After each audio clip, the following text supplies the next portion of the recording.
Hello everyone, welcome to my channel. ఈరోజు నేను చేస్తున్నాను ఆలూ కారపూస. ఈ ఆలూ కారపూస ఈవినింగ్స్ టైంలో బెస్ట్ స్నాక్ అండి. త్వరగా అయిపోతుంది. పిల్లలు స్కూల్ నుంచి రాగానే వాళ్ళకి అప్పటికప్పుడు చేసి పెట్టచ్చు. చాలా టేస్టీ ఉంటుంది, క్రిస్పీగా కూడా ఉంటుంది. మరి లేట్ చేయకుండా ఆలూ కారపూసని ఎలా చేసుకోవాలో, ఏమేమి కావాలో చూద్దాం. ఇక్కడ నేను 1 కప్ శనగపిండి తీసుకున్నానండి.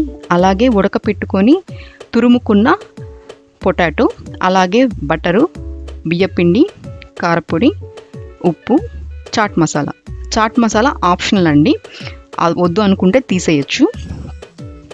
ఇక నేను ఒక మిక్సింగ్ బౌల్ తీసుకొని అందులో శనగపిండి వేసుకున్నాను. అలాగే బియ్యపిండి, కారపొడి, ఉప్పు కారం మీ రుచికి తగ్గట్టు వేసుకోండి. అలాగే చాట్ మసాలా, బియ్యపిండి కూడా 1 టేబుల్ స్పూన్ వేసుకుంటే సరిపోతుంది 1 కప్కి, క్రిస్పీనెస్ కోసం. ఇవన్నీ వేసుకున్నాక ఒకసారి మంచిగా కలపాలండి. తర్వాత ఇందులో నేను కరగపెట్టుకున్న వెన్న వేసుకుంటున్నాను, బటర్ వేసినాక పిండి బటర్ బాగా కలిసేలాగా ఒకసారి కలపాలి. ఈ బటర్ వేయడం వల్ల మన కారపూస మంచి క్రిస్పీగా వస్తాయి. ఇందులో ఇప్పుడు నేను ఉడకపెట్టుకున్న ఆలు కూడా యాడ్ చేసుకొని మంచిగా ముద్దలాగా కలుపుకుంటున్నాను. మన చపాతీ పిండి కంటే ఇంకొంచెం జారుగా ఉంటుంది, స్టిక్కీగా ఉంటుంది కొంచెం. మనకి కలుపుకున్న తర్వాత ఒక 15 నిమిషాల పాటు పిండిని నానబెట్టాలండి.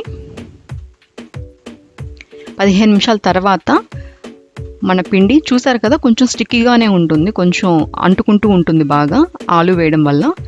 బట్ మన కారపూస మాత్రం మంచిగా వస్తుంది. ఆయిల్లో వేసినప్పుడు ఆయిల్ ప్యాన్కి అంటుకోవడం కానీ, ఆయిల్ ఎక్కువ పీల్చడం అలాంటిది ఏమి ఉండదు, చాలా నీట్గా వస్తుంది. ఇక్కడ నేను మురుకు మేకర్ తీసుకొని దానికి ఆయిల్ అప్లై చేసుకొని అందులో ఈ పిండిని ఫిల్ చేసుకుంటున్నాను. నేను ఈ మురుకు మేకర్లో ప్లేటు చాలా సన్నవి ఉంటాయి కదండి, హోల్స్ ఉండే బిళ్ళ, అది వేసుకున్నాను నేను. ఆయిల్లో వేసుకొని మన రెగ్యులర్ కారపూసని ఎలా ఫ్రై చేసుకుంటామో అలాగే ఫ్రై చేసుకోవాలండి.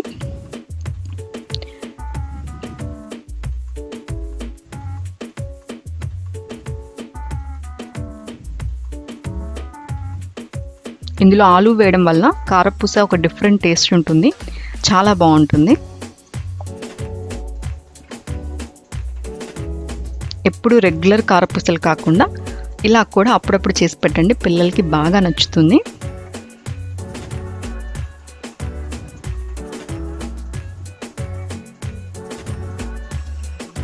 అంతేనండి, రెడ్ కలర్ వచ్చే వరకు, కొంచెం బ్రౌన్ అయిపోయే వరకు ఫ్రై చేసుకున్నాను.